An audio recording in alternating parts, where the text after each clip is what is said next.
ప్రముఖ సువార్థికులు క్రీస్తు ప్రేమ ప్రబోధకులు బ్రదర్ ప్రవీణ్ పగడాల మృతికి సంతాపంగా కాకినాడ క్రైస్తవ సమాజం సమక్షంలో CYF international director doctor BHV Murthyraju సమన్వయంతో కాకినాడ భానుగుడి జంక్షన్ నుండి కొండైపాలెం ముత్తా గోపాలకృష్ణ భారతి మీదుగా కలెక్టరేట్ కార్యాలయం వరకు శాంతి ర్యాలీ నిర్వహించారు. సందర్భంగా CVF adviser bishop Reddy Jyothikumar, bishop Joseph Venny, all India Christian council నాయకులు రిక్కీ గూటం, సివైఎఫ్ మూర్తిరాజు మాట్లాడుతూ ప్రతీకారం వద్దు, ప్రేమతత్వం వద్దు అని మృతుని కుటుంబానికి ధైర్యం కోసం, సమాజానికి రక్షణ కోసం శాంతి ర్యాలీ నిర్వహిస్తున్నట్లు తెలిపారు.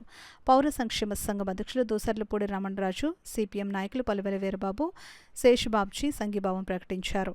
ఈ కార్యక్రమంలో నేషనల్ క్రిస్టియన్ కౌన్సిల్ నాయకులు Mosa Abraham, Parimi Isaac, K John Prasad, S Samuel, Dommeti Sagar, K Moses Kumar, all India Christian council నాయకులు Ricky Gootam, city pastors fellowship, city suburban, sea shore, coastal, CYF నాయకులు Dudipal Srinivas, SC corporation state మాజీ director Janga Gagarin, Vijayabhaskar, Maccha Bujjababu, Kommuraju, trust Srinivas, NCC నాయకులు, CYF జిల్లా నాయకులు మాస సుధీర్ సన్ని, ప్రవీణ్, జీవన్, వివిధ ప్రాంతాల పాస్టర్స్ ఫెలోషిప్ నాయకులు, సంఘస్థులు పాల్గొన్నారు.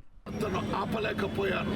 జవహర్లాల్ నెహ్రూ గారు మరి ఆరంభంలో మనకు స్వాతంత్రం వచ్చినప్పుడు ముస్లింలను వేరే దేశానికి పంపేశాం, ఇప్పుడు క్రైస్తవులు కూడా తోలేస్తే బాగుంటుంది అన్నప్పుడు జవహర్లాల్ నెహ్రూ గారు చెప్పారు, క్రైస్తవులను నిద్ర లేపకండి, వారు లెగిస్తే మరి సింహాల్లాగా ఉంటారు, నిద్రిస్తున్న సింహాలను లేపొద్దన్నారు. కనుక మరి తేనె పుట్టను రేపినట్లు రేపారు. వారు అనుకుంటున్నారు ఎవరైతే హతమార్చారో ఇక క్రైస్తవ్యం భయపడిపోద్దని. లేదు, ఇప్పుడు సువార్త రోడ్డు మీదకి వచ్చింది, ఇక ఇది ఆగేది లేదు. ఒక్క ప్రవీణ్ పగడాల గారిని చంపితే తెలుగు రాష్ట్రాల్లో లక్షల మంది మరి ప్రవీణ్లు లెగుస్తారని మీకు గుర్తు చేస్తున్నాం. మేమంతా ఏకమయ్యాం. ఇప్పుడు క్రైస్తవ్యాన్ని ఎవ్వరూ ఆపడానికి లేదు, ఎందుకంటే ఇది మేము కట్టుకుంటున్నటువంటి చర్చి కాదు, ప్రభు అయిన యేసయ్య కడుతున్న సంఘం ఇది. పాతాళ లోక ద్వారాలు సంఘం ఎదుట నిలవనేరు అని తెలియజేశారు. కనుక మేము ఈ పనిని ప్రభు వచ్చే పర్యంతం కొనసాగిస్తామని తెలియజేస్తున్నాం. కాకినాడ పట్ల క్రైస్తవులుగా మేము నిరసిస్తూ మంచి మరి మాకు న్యాయం చేయాలని మరొకసారి కోరుతున్నాం.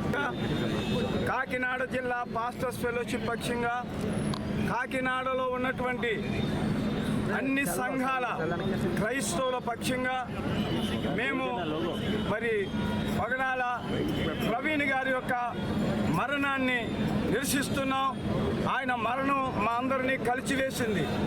ఈరోజు ప్రపంచవ్యాప్తంగా తెలుగు ప్రజానికం, క్రైస్తవ లోకం చాలా దుఃఖంలోకి వెళ్ళిపోయాం. అయితే మా యొక్క నిరసన ఏంటంటే ఈ యొక్క మరణం ఎలా జరిగింది, ఆ విషయాలు నిజాలు పబ్లిక్కి తెలియజేయాలని మేము గవర్నమెంట్ని దేవుడు సహాయం చేస్తారని మేము నమ్ముతున్నాం. మరి ఈరోజు ఆయన కుటుంబానికి దేవుడు సహాయం చేయాలని కోరుతున్నాం. అలాగే మరి ఈ యొక్క శాంతి ర్యాలీ శాంతియుతంగా జరుగుతుంది. మేము ప్రభుత్వానికి సహకరిస్తున్నాం, న్యాయం జరగాలని కోరుతున్నాం. మరణమే ప్రపంచం అంతటి కొరకు ఆయన మరణించాడు కాబట్టి ప్రపంచంలో ఇంతమంది ఆయనకు ఆకర్షితులయ్యారు. కనుక ప్రవీణ్ గారి మరణం మనకు బాధే గాని సువార్త మాత్రం ఈ విషయాల్లో ఆగదు. మరణం ద్వారా సువార్త ఆగదు. సువార్త చేయాలని యేసు ఇచ్చిన ఆజ్ఞ. కనుక ఈ విధంగా ప్రవీణ్ గారు ఎలా మరణించారో చెప్తే చాలు. వాళ్ళని గుద్దితే ఎవరు గుద్దారు, ఆయన చనిపోతే ఎలా చనిపోయారు, ఒకవేళ దాడి చేస్తే ఎవరు దాడి చేశారు, అది మాకు తప్పకుండా డిపార్ట్మెంట్ వారు బయలుపరచాల్సిందిగా మేము ప్రభుత్వాన్ని డిమాండ్ చేస్తున్నాం. ఆయన చనిపోయిన మొదలు ఇప్పటి వరకు అన్ని శాఖలు మాకు చాలా సహకారంగా ఉన్నాయి. మేము శాఖలను నమ్ముతున్నాం, ప్రభుత్వాన్ని నమ్ముతున్నాం, ప్రభుత్వ అధికారులను నమ్ముతున్నాం. అతి త్వరలోనే దేవుని కృపలో మాకు న్యాయం జరుగుతుందని గొప్ప విశ్వాసం. అప్పుడే ఈ ప్రభుత్వం దిగొచ్చేటువంటి వాతావరణానికి వస్తాయి.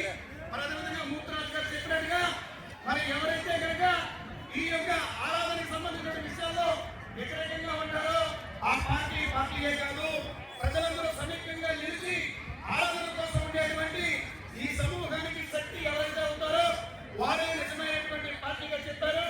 కాబట్టి అందరూ కూడా ఈ మార్గంలో ముందుకు నడిచి మన సమాజాన్ని మన యొక్క ఆరాధనని, మన యొక్క మతాన్ని, మన యొక్క కులాన్ని, మన యొక్క దేశాన్ని, మన యొక్క సౌభాగ్యాన్ని, మన యొక్క సమగ్రతని మన చేతుల ద్వారా మనమే కాపాడుకోవాలని చెప్పి ఈ యొక్క నిరసన ర్యాలీకి సంఘీభావంగా పౌర సంక్షేమ సంఘం మీ అందరికీ కూడా ప్రత్యేకమైనటువంటి ధన్యవాదాలు తెలియజేస్తూ సమగ్రమైన న్యాయ విచారాన్ని అందించాలని చెప్పి మేము సిపిఎం పార్టీకి ఈ ప్రభుత్వాన్ని కోరుతున్నాం. ఆ రకంగా ఈ ప్రభుత్వం వారు చేస్తుందని ఆశాభావంతో మీ అందరికీ కూడా ఒక జరిగిన